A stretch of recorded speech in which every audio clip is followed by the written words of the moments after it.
2 minutes.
Well, good evening, everyone, and welcome to Environmental Coffee House.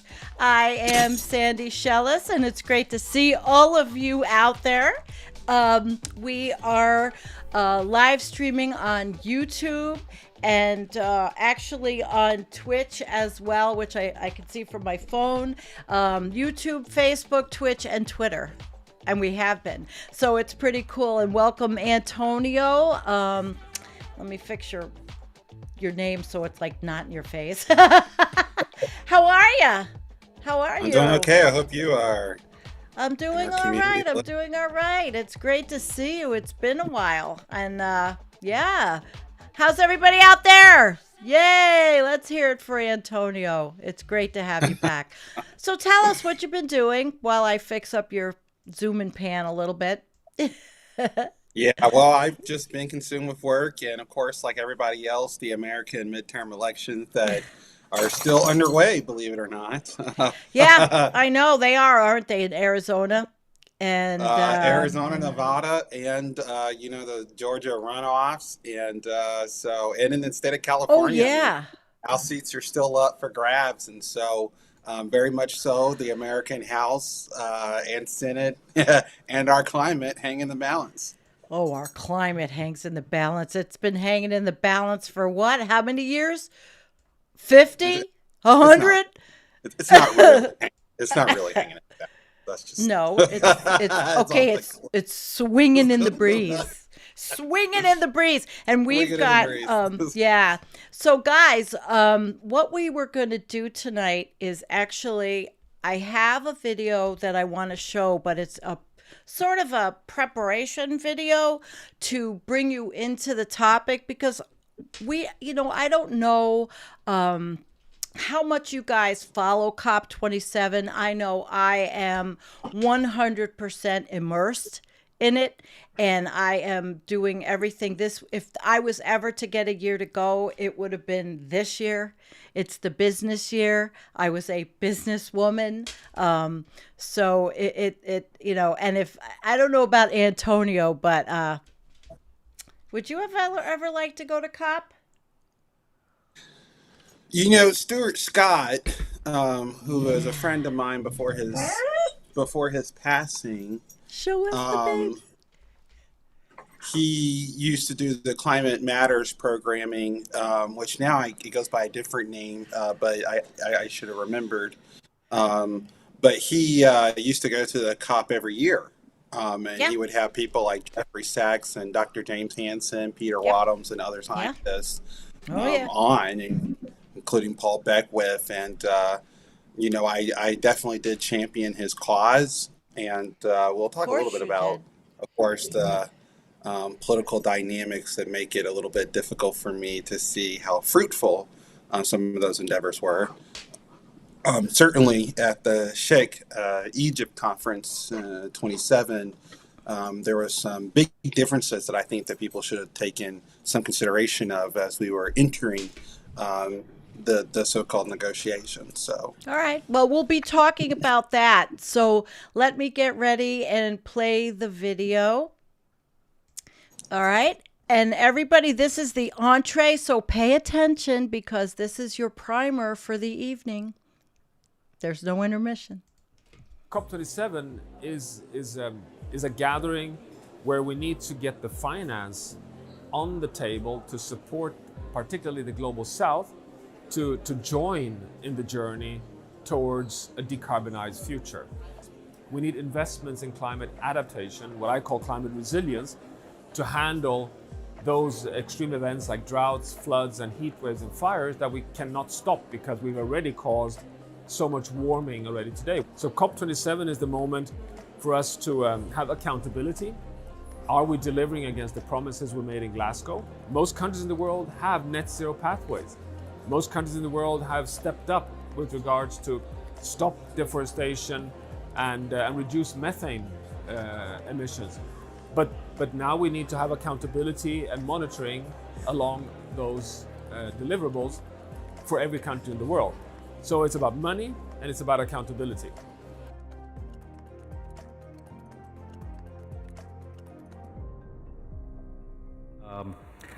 First, as usual, I'll address very briefly the progress in the negotiations. As you know, it's an ongoing process, but it's good to update you on where we are on a number of issues. We're approaching the halfway point at this time, and we're seeing good progress in many areas. Conclusions have been agreed on several agenda items under the subsidiary bodies, including on capacity building, which of course is a key issue for developing countries. Another important issue is the global stocktake. The closing plenary of the technical dialogue took place this morning. As in June, we saw in Bonn, we saw very active engagement of parties and non-party stakeholders. The GST, the global stocktake, is being addressed in a very interactive government plus other stakeholders involved around a table, basically in multiple tables discussing the issues pertaining to the global stocktake. So far what we're hearing from those round tables or cafe style sessions is that it is going very well. We're also pleased to see that this progress is moving forward. The next steps in the global stocktake will be discussed at the closing contact group this afternoon. Of course, negotiations on quite a few items are complex. For such items such as the mitigation work program, the global goal on adaptation, or funding arrangements to address loss and damage, we at least see parties are working very hard and there is some progress being made. This doesn't mean that there's not much work more to be done, and that is why the Bureau agreed yesterday to extend the negotiations hours beyond 6 p.m. We hope that this additional time help parties to achieve meaningful outcomes in these and all other areas. I would also note that work on finance has started and will intensify in the coming days. Groups have just launched their work and it is too early to talk about any specific outcomes. Also to note is that the first meeting on the cover decisions will be held tomorrow to listen to parties' expectations regarding the content of these decisions. As I'm sure many of you are aware, in addition to the decisions taken under the various agenda items, the presidency constructs a covering decision. That was what you saw in Glasgow in all COPs prior.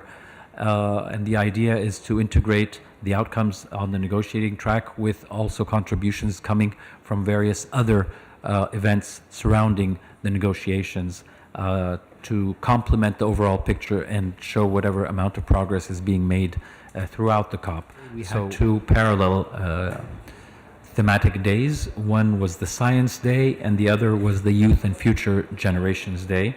That we are the first COP presidency to designate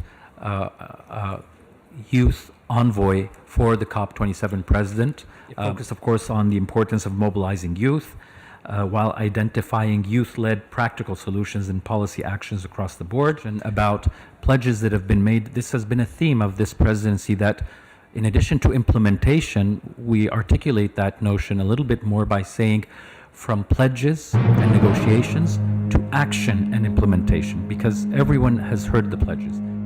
Time. What if we could buy ourselves time? What if we could go back in time, undo what we've done, and start over? I say what if, because that is simply impossible. As the world moves forward at an unprecedented pace, we need to find ways to keep up with change and with time. For the past 4.5 billion years, planet Earth has been thriving, growing, and constantly evolving. And while we've only been around for thousands of years, some of what we've done is irreparable. Now, our planet needs our help, and we're running out of time. In today's rapidly warming world, the climate crisis won't wait for anyone. That's where you come in. You, the decision makers, the game changers, the forward thinkers, the first responders, you who make things happen and get things moving. You can help give the Earth a fighting chance. And the time to do so is right now. There's no extra time. This is your chance to step up. To turn pledges to action and put our future back on the right track.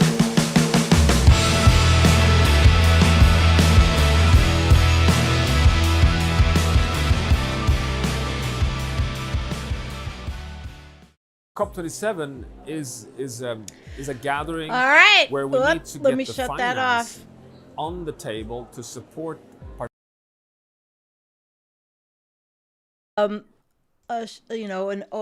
Are you there, Antonio?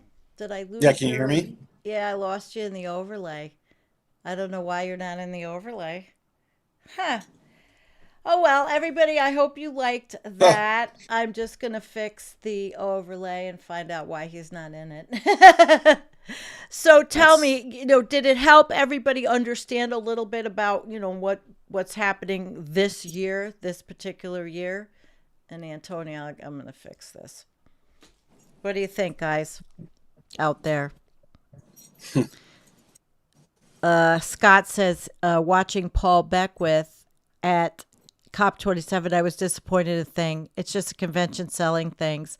Somewhat. There's more to it. I mean, there really is more to it. But anyway, I have my things that I want to talk about tonight, and Antonio has his things that he wants to talk about tonight. So, Antonio, why don't you give it a start? Sure. About what you'd like to do. So, hey, everybody, welcome to this episode of the Environmental Coffee House, our special presentation on the Conference of Parties 27. Of course, this is the global conference and negotiations that are hosted by the UNFCCC, the United Nations Framework Convention on Climate Change, that started in 1992. And so this is a continuation of that process, as we've seen before in Bonn and Glasgow and Paris with the Paris Accords in 2015. And so this is really meant to build on, if you would describe the process as progress, this is meant to build on that progress that we saw in earlier years, and meant to double down on countries' commitments to reduce their emissions in line with keeping global average temperatures to 1.5 degrees Celsius. But there's a couple of things that I think that we can talk about in terms of this particular conference. Obviously, this conference 27 is focusing on the financing mechanisms. I've been studying it.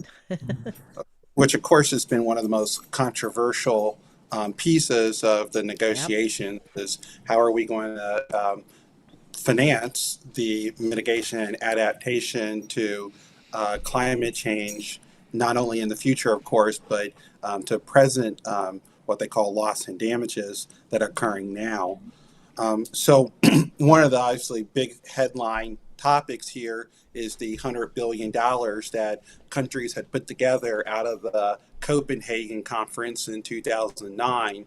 In 2009, countries had come together to present to the world a so-called relief fund, a climate change relief fund, realizing that in particular developing countries lacked two things.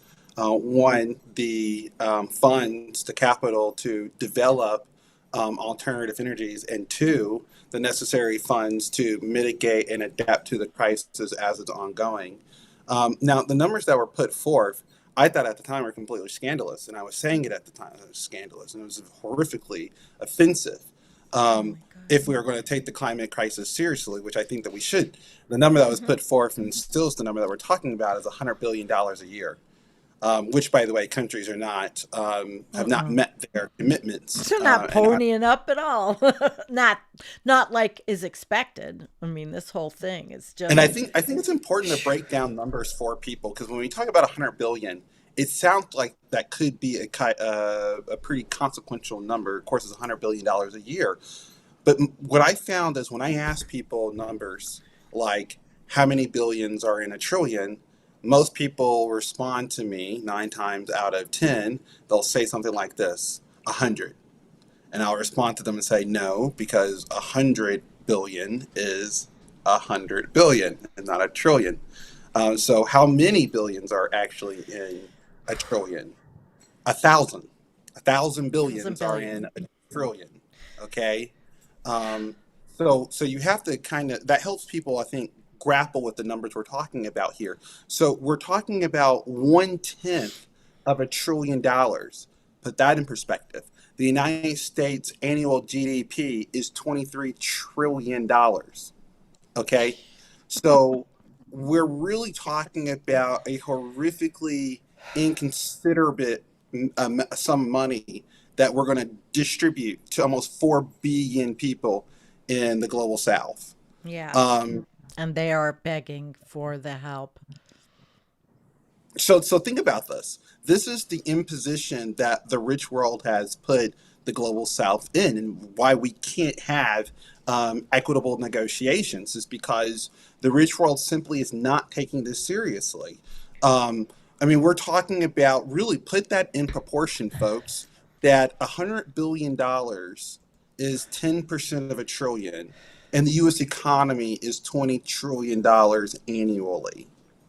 Okay, so what percent are of the climate relief fund equals to the total of the U.S. GDP? I mean, we're talking about less than 1%. Okay, and Yeah, we are. that's the sort of um, gross inequity that comes out in these conferences. As I was noting earlier, kind of as a prelude to a special note about this conference, is that in COP26, um, fossil fuel industry was not allowed in. That was part of the protest. They didn't allow them to take part in the Well, negotiations. It's it's yeah. it's, com- Yeah. it's completely reversed this time. Yes, the in Sheikh Egypt, they have left the fossil fuel industry. Well, I don't, and it's not a surprise because the fossil fuel industry was dictating the show in 2015. So I really think, in COP26, that was more just for show. But the show's over. The Yeah, the show show's is over, over. but there's also a bargaining chip on the table, and you and I know very well that the bargaining chip is the fact that the global north hasn't helped the global south, and there are African countries sitting on resources that we are telling them to keep in the ground, and they basically are saying screw you because nobody fulfilled their their pledges. Well, and Dr. James Hansen had described back in 2016, the Paris Accord as essentially being a suicide pact. But this was actually much worse, right? The whole idea of Conference 27 was that countries were going to come down and what? Double down on their commitments. We have not seen a doubling down on commitments. We've seen an abject rejection of commitments. We've seen a rejection of commitments. We've seen an absolute rejection of commitments from almost only 24 participating out of 193 countries even submitted plans. That shows you the level of political dereliction to the global crisis of climate change. And all of them have acknowledged the existential risk that this imposes. And they're talking about the crisis as is ongoing. So we're talking about the floods in India. We're talking about the typhoons in Japan. We're talking about the hurricanes that just hit in the United States. We're talking about the loss of snowpack on glacier mountains around the world and how that's impacting water supplies. So we're talking about these disturbances in real time. It's almost like this. It's almost like we're sitting at our homes in the living room and talking about the fire as it's consuming the kitchen, as it's starting to spread. Oh, wow, and now it's starting to burn up little Timmy's room. Oh, and there goes little Timmy up in flames. Oh, this is really horrible. And we're just sitting there just talking about it as the fire is engulfing the house, getting closer to us. And that's literally what's going on here. And then any attempts to rescue, the best conversation on rescue so far that we've had are conversations that really because we're only talking about U.S. GDP, right? When we talk about $23 trillion. But if we're talking about the global GDP, we're talking about over $100 trillion. So we're talking about a microscopic sum for the world to get together just to make sure that really, and $100 billion is a horrific joke. I mean, it's $100 billion dispersed from 4 billion people. But that money is necessary because we have to stabilize those countries. Okay, that's the big geopolitical impact of not dealing with climate change, is that developing countries, of course, being hit first and worst, are going to be most vulnerable to political destabilization. And that's the crisis here. And what we got out of the African countries and many of the other developing countries is I don't want to point them out as saying that they were unique in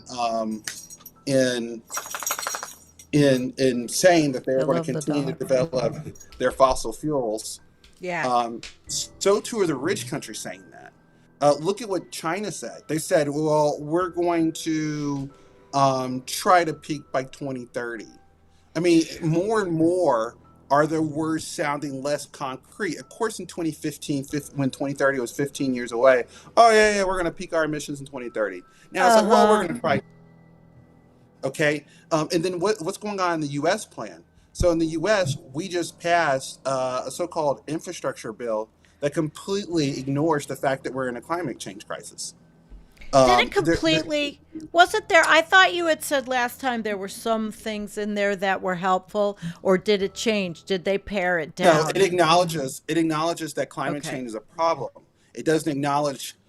That's another thing, is that when Antonio Guterres was speaking, what he's talking about is making a down payment that's adequate to the level of the crisis that we face. And what's happening in the United States, when I say this, is that the amount of money that we put down shows that we don't think it's a crisis that we have to deal with urgently, that it's a problem that we can deal with in time. And that's exactly what sort of funding mechanisms that we have here in the United States. And of course, if we don't have adequate funding mechanisms, by the way, in the United States, we would have to, if we're going to spend on par with our climate commitments, we have to spend $1 trillion of our GDP each year on reducing our emissions and adapting to climate change. And think about how much we're spending. We're spending $1.3 trillion, and that's not on climate alone. That's on the totality of our infrastructure over 10 years. So again, we're doing, we're way undershooting what we ought to be. Absolutely. Absolutely. We could take the military budget and turn the military into a climate emergency organization and stop funding some of these things we fund. The war that won't be named in this show. But we could do a lot more. We could do a lot more. We could And become the that's shining essentially what's beacon on being the hill. asked for. What is actually being asked for here is that what countries do, like the United States, is essentially turn its military budget into a biospheric restoration mitigation budget, and that's the sort of budget that we need if we want to adequately deal with climate change. In the absence of doing that, what we're going to get is countries going completely rogue. And the amount of money that countries are now spending to lock us into a fossil fuel future, and that's A another lot. part that I also don't take the developing countries at their word for, is because they will be spending large sums of money to develop these Hmm. fossil fuel projects. Uh, it is true that Why haven't they, Antonio? well, the problem is that look at what's happening in the United States. Part of the conversation I was having with California, okay, California, if not part of the U.S., would be the fifth or seventh largest economy in the world, and they haven't figured out their grid. Okay, these are very Okay. expensive things to deploy. So it's not just the development of the technology, but it's actually how do you scale it up where it's going to be able to meet your energy requirements. Okay. And what we see, particularly in developing world, is that a lot of their energy requirements, the energy intensity of those requirements are really high because they're in the early developing industrialization phases. And in those beginning phases, industries are early and they're premature. And in that maturing stage, they traditionally require a lot more energy and a lot more water resources. And so, in order to power that initial industrialization and urbanization, you really do need a steady baseload amount of energy, which is, 9 times out of 10, going to be supplied by cheap available coal resources or natural gas and oil.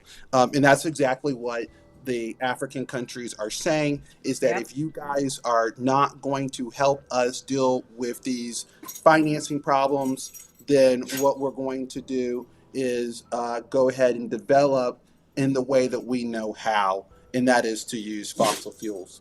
But the United States and China and the developing countries said, well, okay, fine, we're going to keep doing what we're doing. So everybody has essentially come together, agreed that we're not going to survive.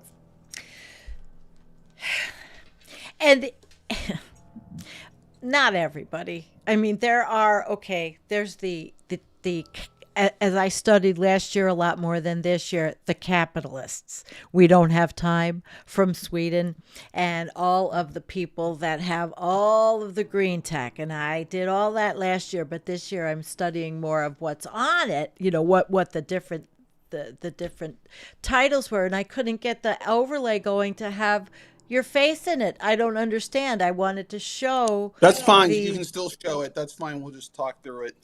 it's just really quickly. I don't get it. I don't know why you're not. I'm going to try one thing. Zoom and pan. No, I can't. Oh, I know what's wrong. It's not even you in there. It's a different it seems to me like it's a different guest. I can't get you in there. Oh well. Just for a second we'll use this. Just so I could show everybody the the topics here, and which is this year. There's a lot, but specifically I was looking at capacity building, and I was looking at the gender, because it's very interesting in the Middle East how they are now bringing in gender, and I can talk a little bit about that. Climate finance. So basically, for me, that was what it was. I know that you, Antonio, are usually pretty different in what you look at, and that's why we're going to do well. But this was the introduction to gender and climate change, and there's some good articles in here, and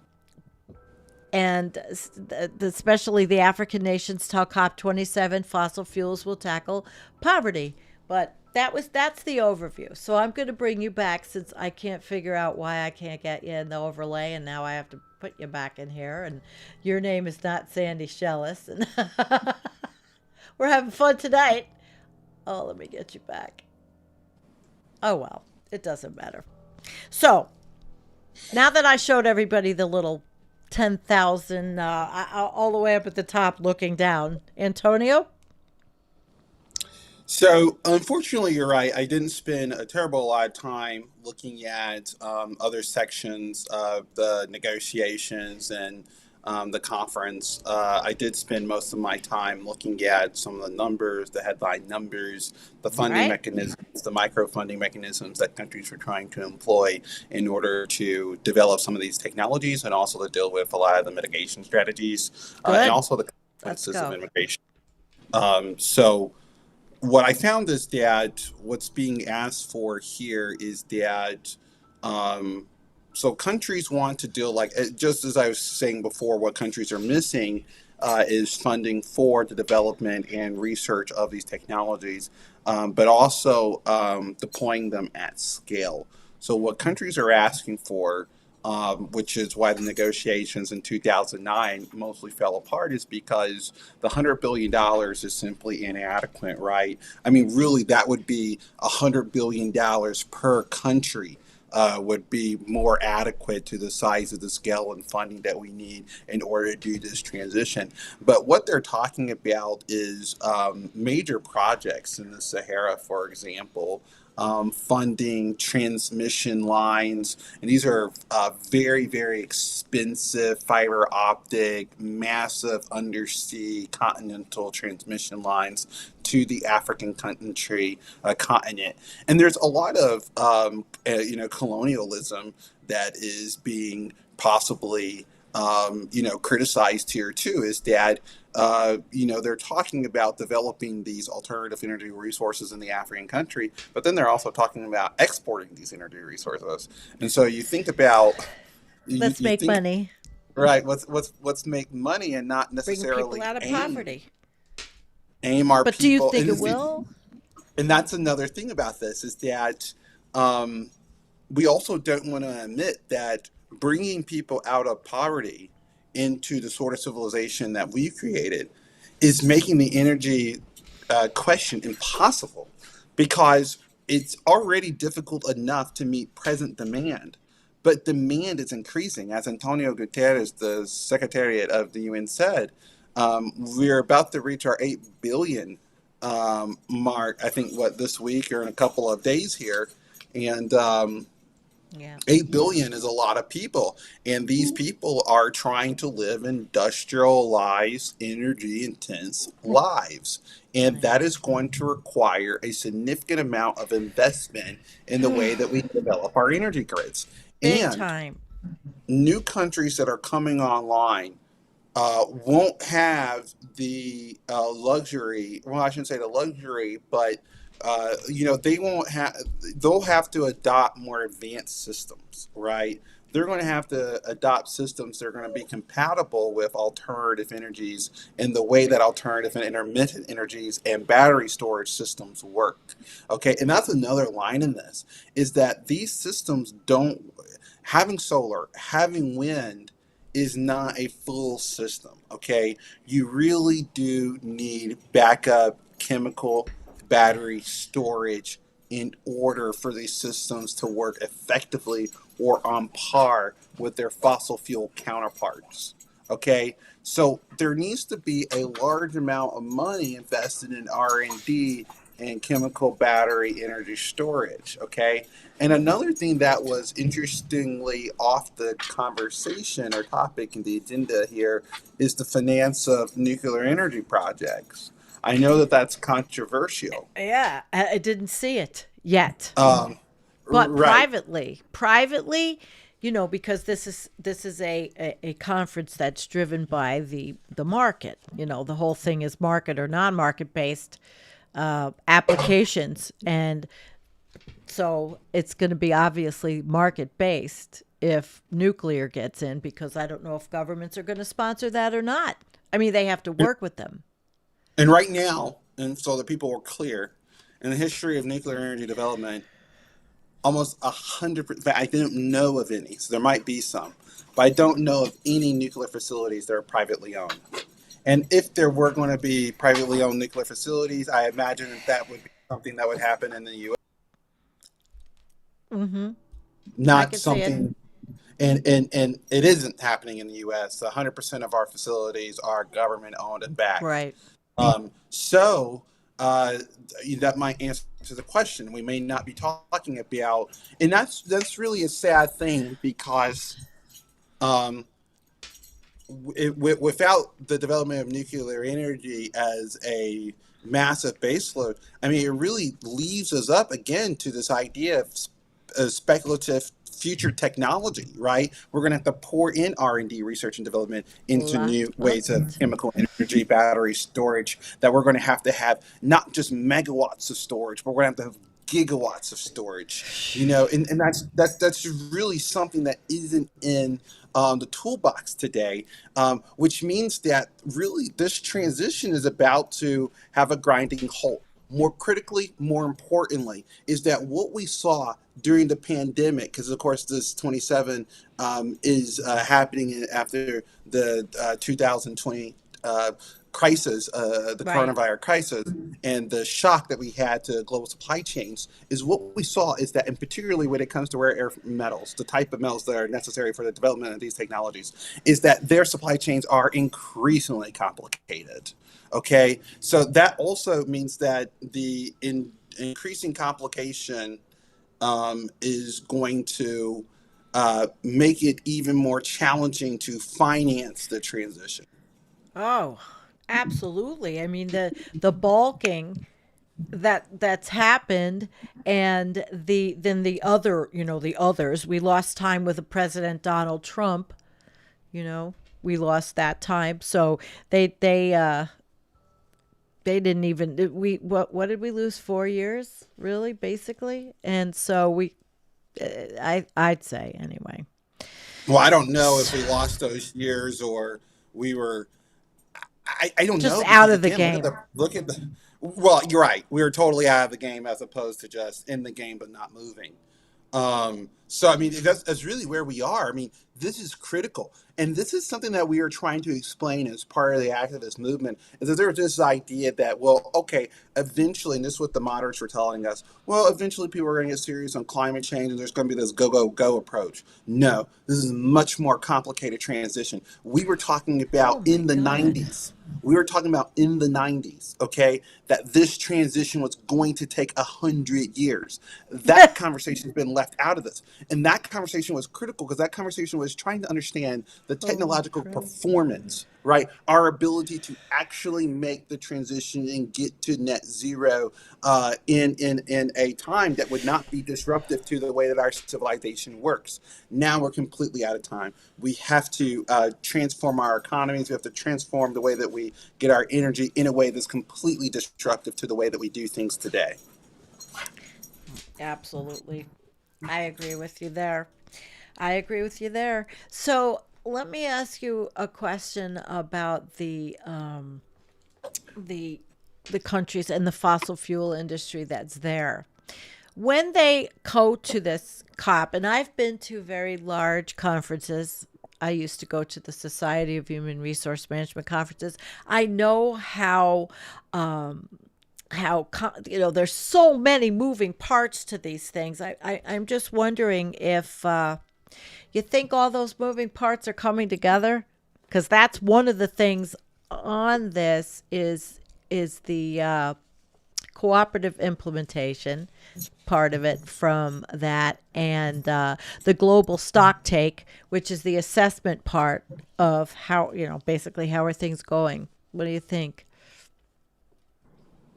Well, the idea here is that we don't want to punish fossil fuel companies. This is a line that some politicians are deferring to, is that we want to have a cooperative relationship with our energy development partners.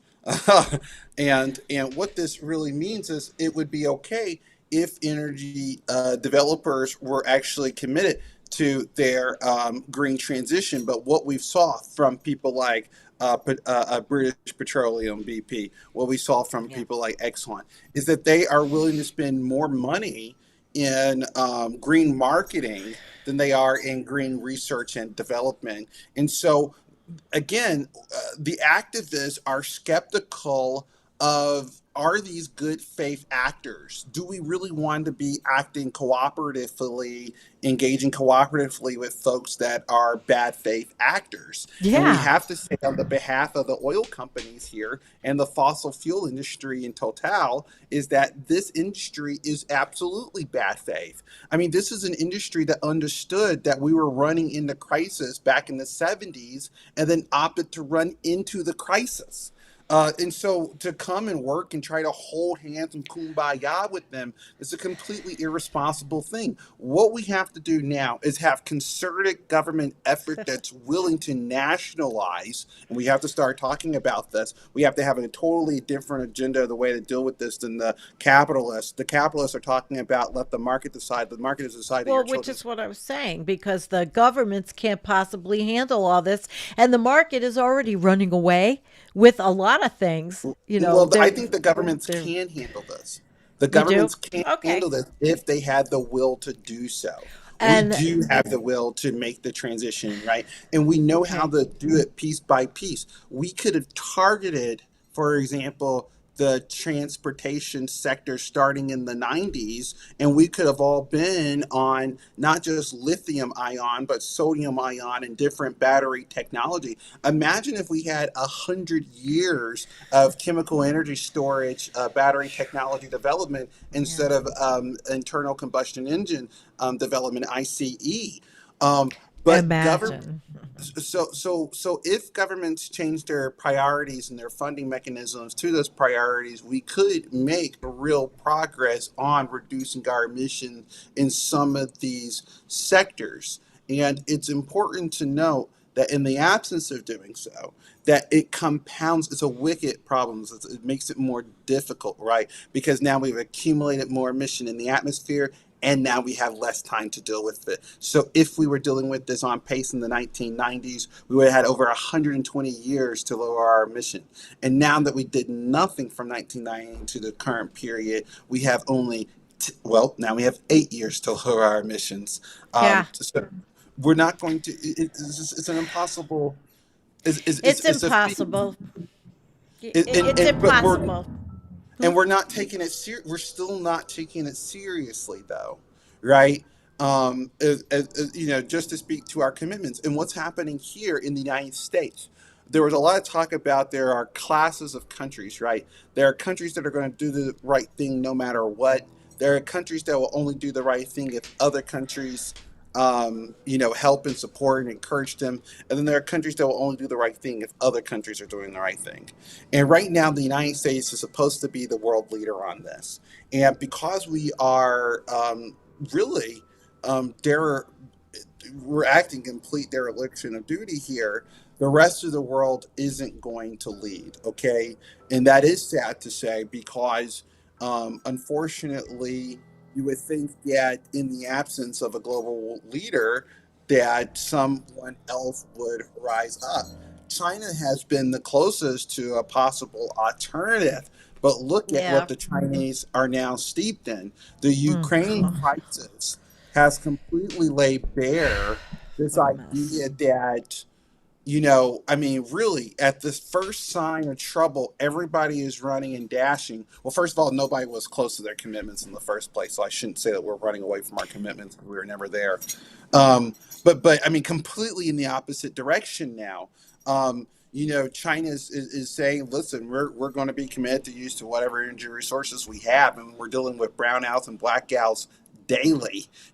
Look at the lights in Shanghai. They have to cut off the lights now in Shanghai. I mean, and this is a real reversion of many of the Chinese population. Remember, the Chinese just recently, over the last 20 years, have moved 300 million people, almost a whole of the continental United States, out of poverty. And now those people who were living down quite affluent lives for the last 20 years are dealing with, their ongoing COVID restrictions, ongoing brownouts, ongoing blackouts, and of course shortages in their grocery stores and things of that nature. So, I mean, this is a real world crisis that's happening, and countries right now are much more interested in stabilizing their supply chains, Yeah. stabilizing their economic progress, stabilizing Absolutely. their political systems, stabilizing their civic populations than they are dealing with any type of global crisis. Again, this is why I warn, as a political scientist, as someone who's engaged in international relations, is that essentially all negotiations end after 2030 because countries will be dealing with their own crisis internally. Well, that's about how Mia Motley felt about her country, Barbados, and that they could be underwater, and who's going to help them? They're going to be climate refugees, and she's an amazing voice. What an amazing voice Mia Motley is. Wow. Well, another issue here is the carbon taxing and credits, and that seems to be a big no-no with the right. Even though it's a business proposition, they don't like it. They don't think it's fair. Can you tell us a little bit about what your knowledge is on the? So what we found is in over the European exercise, because this was a continent that actually did engage in trade and cap emissions schemes. What we found over the last 30 years is that they had marginal to no effect on reducing emissions. That it was much better for countries to actually invest in developing alternative sources of energy and directly reducing emissions at the source than engage in these schemes. And what they found is that essentially what happened is that the money changers made these into money markets. And so that, Yeah. you had people essentially saying that they were, going carbon neutral or reducing their emissions by this much because, they had engaged in this trade cap and they planted some trees here, there, maybe in Patagonia, and they felt pretty good about themselves. Or what you would have is that what companies would do is set up subsidiaries, right? So they set up subsidiaries that would engage in this. They'll say, well, this is what my subsidiary is doing. And that's a way of kind of shielding themselves from a direct accountability when it comes to these schemes as well. So no, what we don't need is more schemes. What we need is action. Okay. And the schemes they're there. I mean, the schemes are Oh, there. sure. These countries are talking about it. I was reading over and watching videos. And they're incredibly complex. And that's what I also try to They warn are. people about. I'm a political scientist. And so my thing, well, I'm not only a political scientist, I'm a politician. So my thing is cutting through the bullshit. Okay. Complex schemes. There's no, and that's another thing.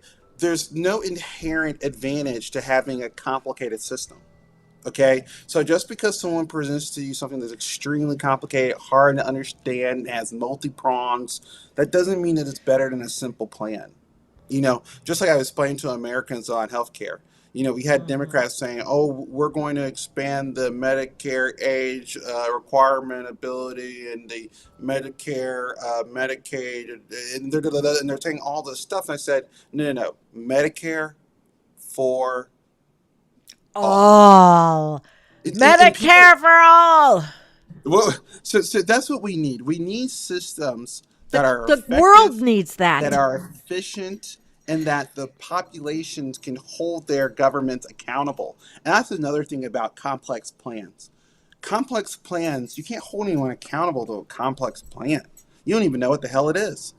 And so these schemes are incredibly complex and multi-layered and really difficult. And that's why, the studies that went into the trade and cap schemes, it was over 30 years they're looking at this.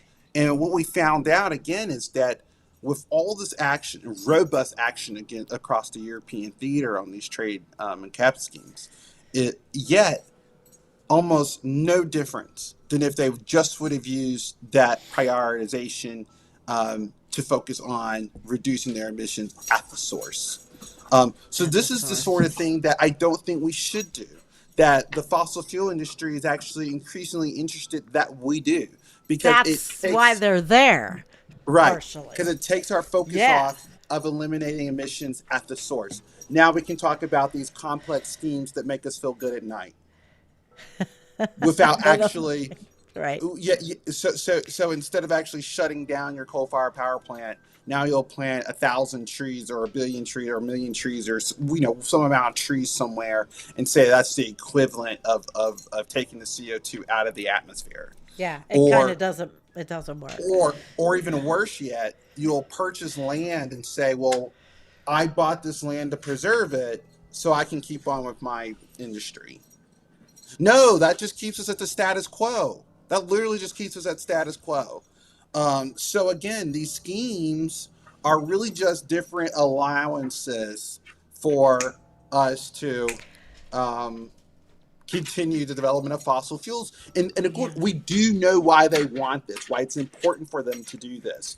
Because today, there's already been massive, hundreds of billions of dollars of investment into fossil fuel development projects that are meant to be online for decades. And that's another thing that people don't understand. When we build out these terminals, okay, Yep. when we build out these rigs, they are not up and running for 2 or 3 or 4 or 5 years, okay? They're Yeah. up and running for the better part of your life, 30, 40, 50 years at a time. So when we talk about engaging in these mechanisms, it's to enable us to end the conversation, right? Because if you allow people to have this robust conversation about these schemes, it enables them to not have the conversation about no more new fossil fuel development.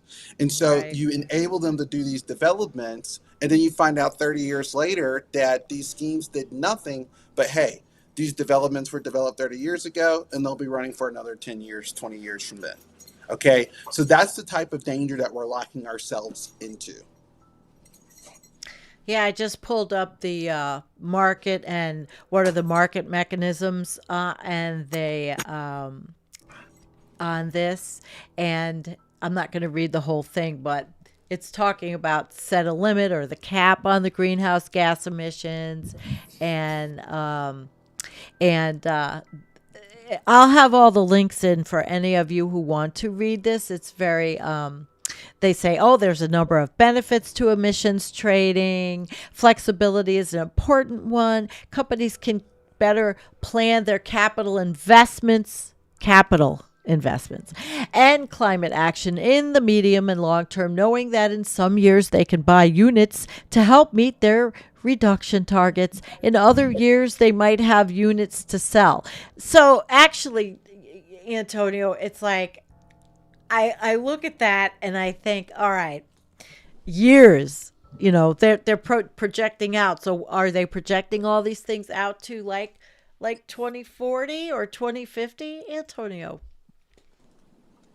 Well, these mechanisms are, like I said, again, there's no analysis included from some of the references that I made, right? That's another suspicious thing. This is not the first trading emission schemes that have ever been proposed. No, and we have the European samples. And Yeah. what we saw there is a total failure. So to move here makes sense on the behalf of the fossil fuel industry, because this will still enable them to develop their projects and then do other things to greenwash those projects. Okay, so that's what the schemes are really there to enable. And unfortunately, this puts us. This is again, it's so funny because of course you read my report on the climate neutrality at my school, and Yes. all these Oh, same wow. questions. What a report. Yeah, all these same Yeah. questions came up, right? Feasibility, financing mechanisms, how we're going to deal with this, and exactly all the same problems are present. And here's another thing that another complication that we might add is that there's a lot of inequities that are inherent to this process. And one inequity is generational, of course. This was something that was acknowledged at the school, is that we are already asking present, the young population and generations to pay for climate change because they're dealing with the impacts today. But then we're also asking them to pay a lot more for dealing with climate change in the future, while present generations really mismanage and mishandle the current scene. And so Oh we're boy. I think, wait. Take a breath. I think that we are going to do a toilet flush of the day for current generations. I'm sorry that I am one of them, but I really think we need to do it. Okay. Current generations. Bye-bye. I mean, we're gonna go before you guys anyway, but I thought that was apropos. And you got your breath. All right. All right. All right. Now, continue. So there's just a lot of controversy surrounding, how much progress is actually going to be made if we implement these systems as opposed to doing direct funding. Okay, Yeah. and that's again, anytime that someone is proposing to you a much more complicated, a much more complex plan to do something simple, you have to approach it with an eye of skepticism. Why do you want to muddy the waters on this topic? Why do you want to make a complex funding scheme instead of a simple one? But again, the reason why is because it enables a veneer of progress while allowing them to do what they really want to do, and that's to protect those capital investments, those oil investments that they had running.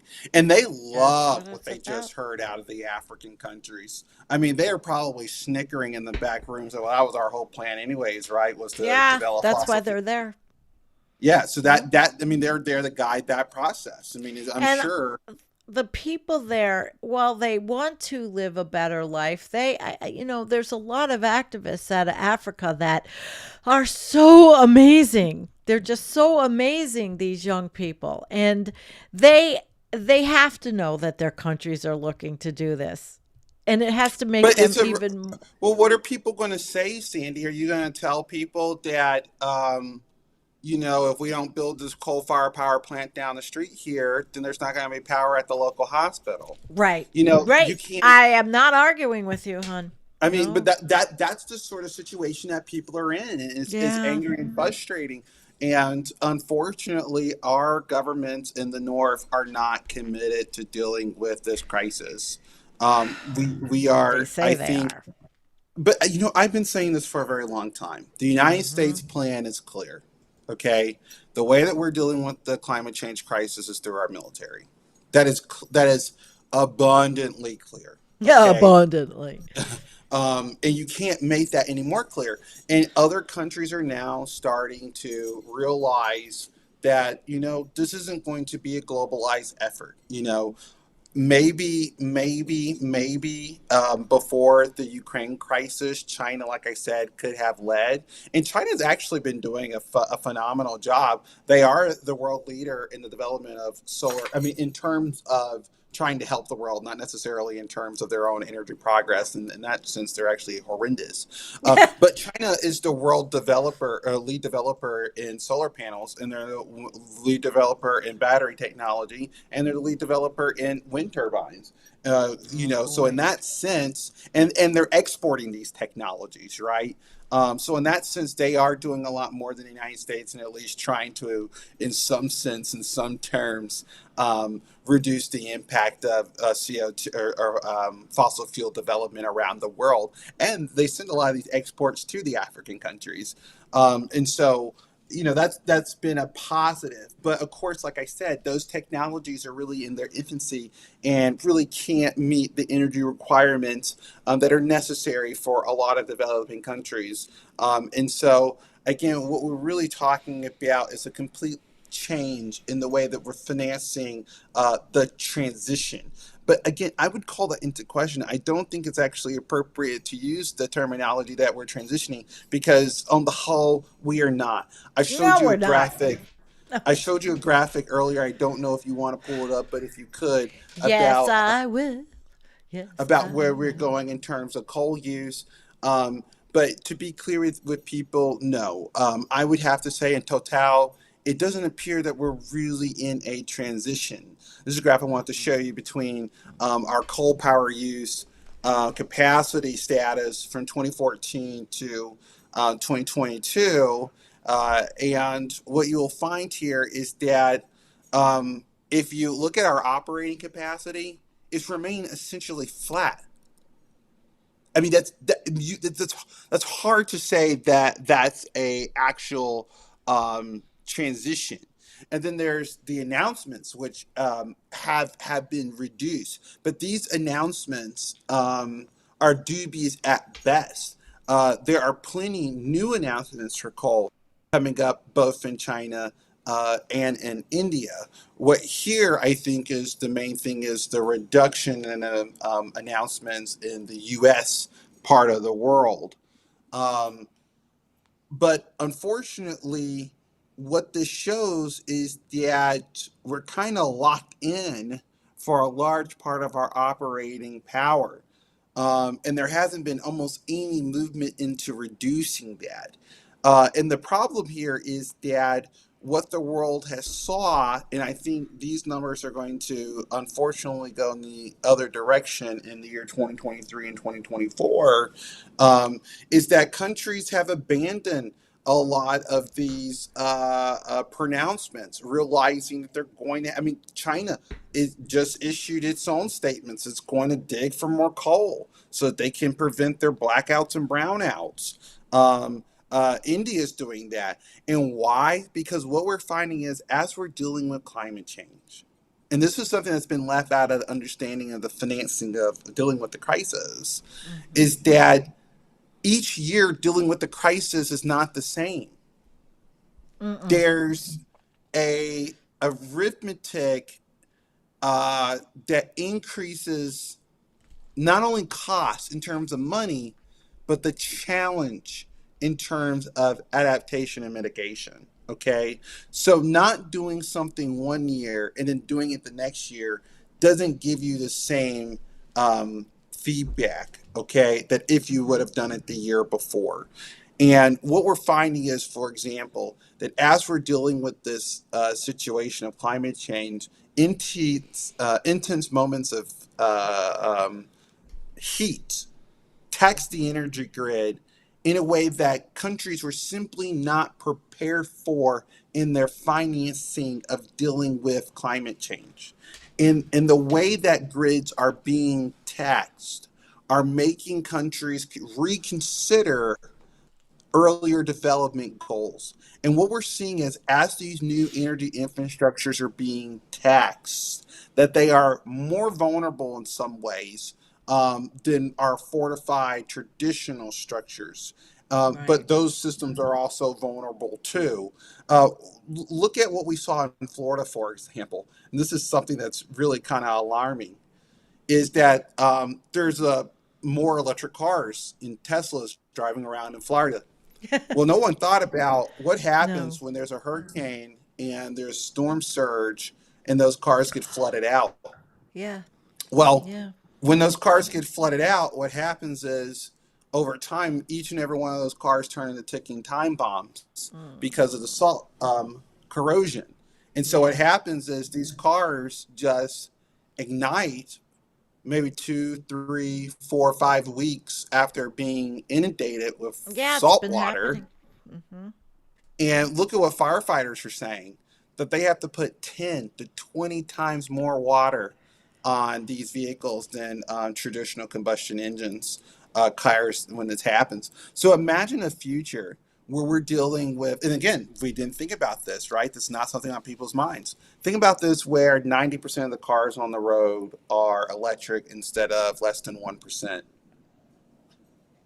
And you have a big hurricane like what happened in Harvey in Houston with Hurricane Harvey. Oh my gosh, remember that? That was just insane. People don't, it's really hard to imagine. I mean, really think about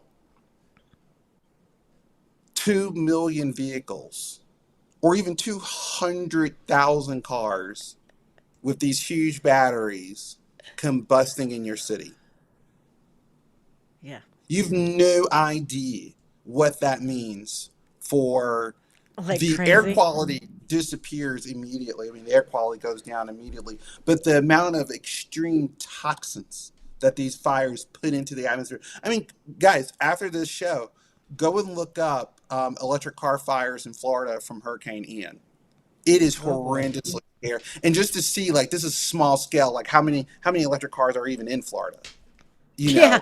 know, uh, Oh no, there's a lot. I mean, well, the Richie compare Riches were that to how buying many Teslas.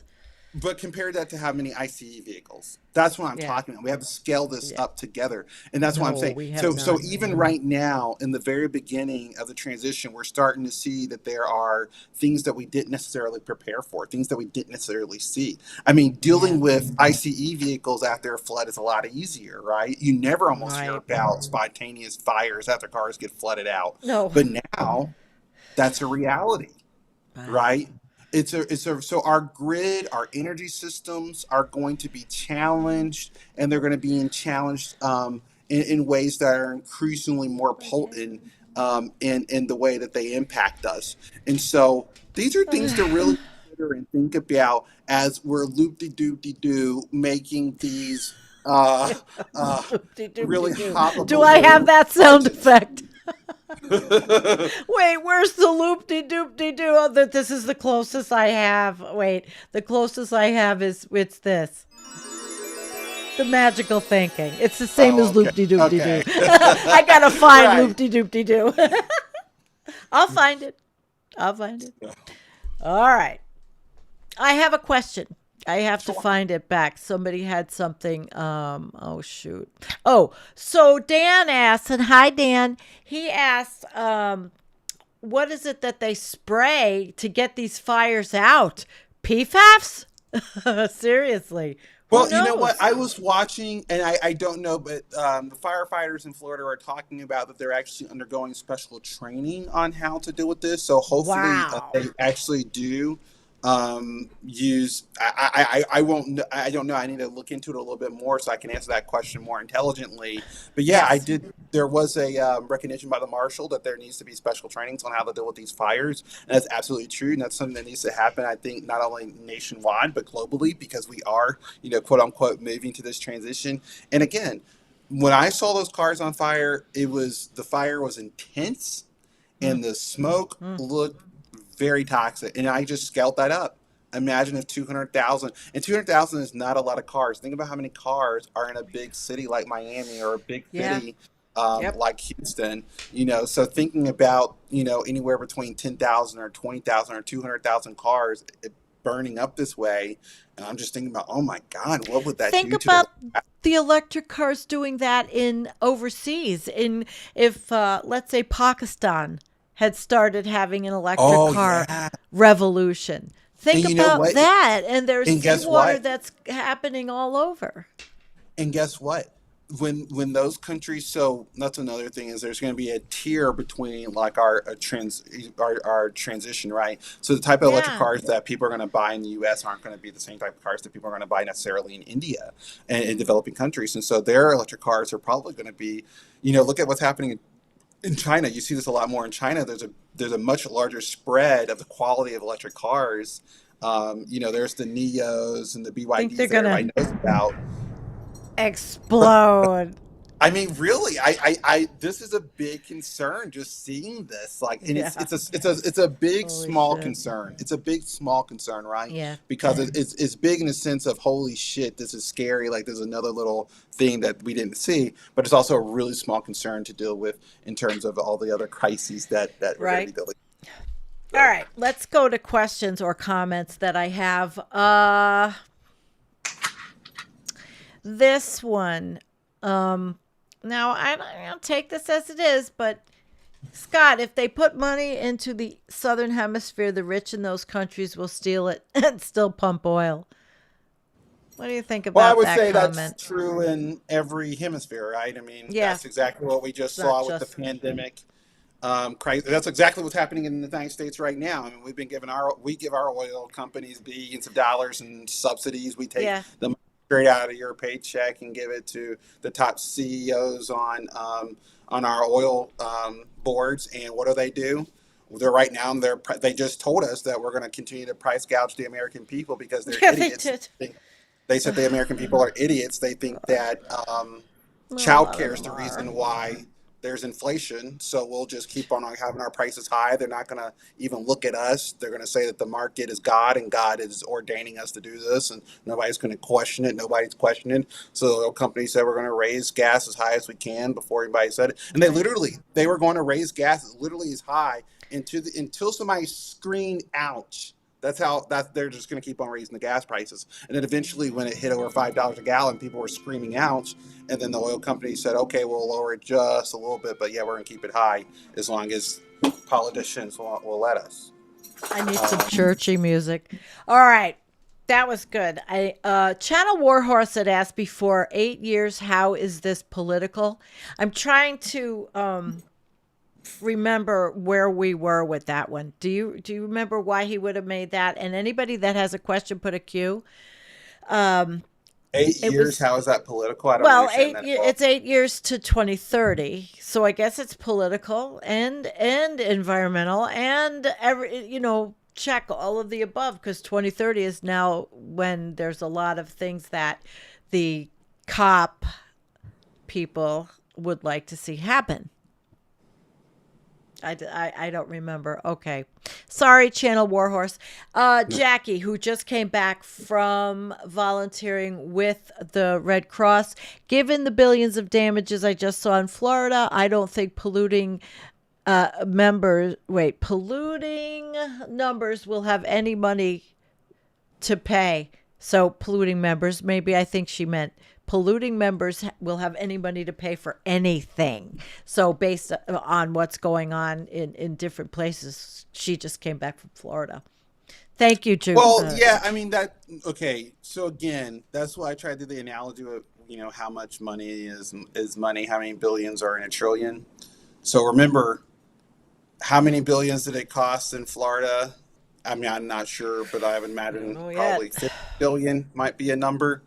But there's 1,000 billions in a trillion, and the U.S. economy is 23 trillion a year. So 50 billion is again less than 1%. So we have plenty of money, and that's another kind of weird thing about this. We have plenty of money to pay for the damages, which doesn't make sense because like I tell people in health, when you have a major health crises and you have to go to the hospital and surgery, you don't go back to your pre-crisis state. Okay. So even though you might have the money to so-called pay for, repairs and cleanups, you never go back. Communities never go back. Ecosystems never go back to their pre-crisis state. Okay. And certainly not in this era. If that answers that question. Okay, I think so. All right. Giant Curve. Hi, Giant Curve. I love that name. All righty. What are some of Antonio's first steps policy recommendations? Well, again, I think that what countries should do, I think about it from the United States perspective. I am a fan of the Green New Deal. I think the United States the first thing that we need to do is pour a lot of R&D into actually testing out a new small alternative grid. I would probably pick one particular state, have the government come in and actually finance the creation of a whole new grid entirely, see how it works, see what the complications are. If the system works, employ it across all 50 states at a go approach. Once the United States, and it has to be nationalistic, unfortunately, right? That Americans. No, that's not so unfortunate. Well, if it's the government. Well, what I'm saying is that rich countries need to do this for themselves before they help other people, because their populations won't ever agree. I got you. So we need to actually get down to net zero emissions as fast as possible in the United States before the populations will have the sentiments and the stomachs to actually help other people. But, in the United States, there are progressives who are actively arguing that, the green transition is an actual jobs program. Yeah. And if you think about it as a jobs program as opposed to a profit scheme, you can actually effectively create a lot of change, because what you do is you dissolve a lot of the conflicting interest. Okay. what you're doing is, instead of taking away from people and then financializing their loss, what you're doing is you're creating economic opportunities in new markets that are government controlled. That means government aimed. We're aiming markets to deal with the problem as opposed to just setting markets free. Um, and that way we can make a lot more progress on the easy things. Okay. The easy thing is moving to electric car. The easy thing is deploying a bunch of solar panels and wind turbines and developing battery technology. The hard things will be the intermittency problem. The hard things will be transmissions. A lot of people don't think about that, but because alternative energies are, you can't just develop solar anywhere, right? There are places that are more optimal. We're going to have to develop a new generation of transmission lines, okay? And then also, for people at a more local level, think about this. And I keep on harping on this, but the way that your city is built, its built environment, also determines in part its energy intensity. Okay. So if you have a very suburbanized, low density, spread out city, that requires a lot more energy than if you live in a much more compact, closely oriented built environment. And I'm not saying that people need to live like Manhattan, but the ideal that everybody's going to be in a single family detached home out in the suburbs is in part reason why requirements are so high. Yeah. Well, there's a couple of different thought processes into the living, which we don't have enough time to talk about on this show. But hello, Minnesconsin prepper, old friend. Scientists need to acknowledge that we are already at 1.5 C warming or even more. Stop giving the illusion that we have more time. How do you feel about that one? I kind of get a little bit annoyed. I mean, I think that what scientists could say, I don't know if this helps people or doesn't help people, but what you could just say is have a 2.7 or what is it? So a spread? No, it would be a 1.8 degree goal. Okay. If people want to keep on tacking in that 0.3 degrees from pre-industrial, but that doesn't change anything. I mean, people just struggle with what baselines mean. 1.5 degrees is exactly the same thing as 1.8 degrees, depending on your baseline. So to say that, I mean, none of that even matters. I wish people would stop even talking about keeping the world serious. At certain degrees. But that's what COP is doing. They're talking about the whole COP, 1.5. The COP is the distraction. The COP is a distraction. Yeah. The whole thing is a distraction. Keeping the world, and that was another thing that we lost in the 90s, right? Is that we weren't trying to have a freaking temperature, because that's an erroneous thing. How much fossil fuels can you burn in order for temperature to be this high? I don't know. That's really complex. Again, things that are really, and that was the difference. In the 90s, we were arguing to bring emissions down to zero, not temperature, because temperature is associated with very, very, very complex, hard to know numbers. You don't know and systems at exactly how many fossil fuels you can burn in order to get to 1.5. That's incredibly difficult. But you do know how many fossil fuels that you're burning, and we can look each year and say, oh, you're burning less and less and less and less and less, and that's what you should be doing. So the whole idea that people are still talking about that shows you how effective the oil companies were, that we're talking about completely ridiculous thing. They shouldn't talk about 1.5. No, we shouldn't talk about degrees at all. We should talk about how many units of oil you're still using. How many barrels, units of coal are you still using? Very good. Are you using 25% less than you were 2 years ago? Yep. Don't talk to me about your temperature. Oh, it's 2 degrees warmer. What does that mean in terms of how many fossil fuels you're using still? Stop having the conversations they want you to have. Sorry. Well, I think no, it's good. It's good. You're going, but I think we're gonna start to wrap up. I wanted to put Trulia's comment up when I put the video up, and the assistant to the president of COP said we're halfway there, and she goes, halfway to what? Halfway to the end of the conference, Right. not halfway to solving our way out of climate change. Sorry. I'm on a highway to hell. Yeah, right. Right. Well, Right I've there. enjoyed. I would hell. I've enjoyed The kids ask, "Are we there yet? Are we there yet? We're Are we halfway there." There you go. We're halfway there. We're constantly halfway there. Constantly halfway there. Isn't that another song? We're halfway there. Yeah, probably is. Probably is. Oh, we would definitely. Let's see. Keith says a billion climate refugees at 2 degrees C. A billion. I think there's going to be a lot of dead people everywhere. Well, I would like to say something really shortly about that. Now, in terms of temperature, if you do want to have a talk about temperature, I think the only appropriate ways to talk about temperature is not a place of like as a goal. I don't think you should think about it, temperature as a term of goal. You should think about temperature in terms of impact to the planet. Right. So a 1.5 degree world is the equivalent of turning the world into like World War II everywhere. In our historical World War II, right, the theaters were isolated to Europe, to Northern Africa, and to the Asian Pacific. But this would be like isolating it around the entire globe.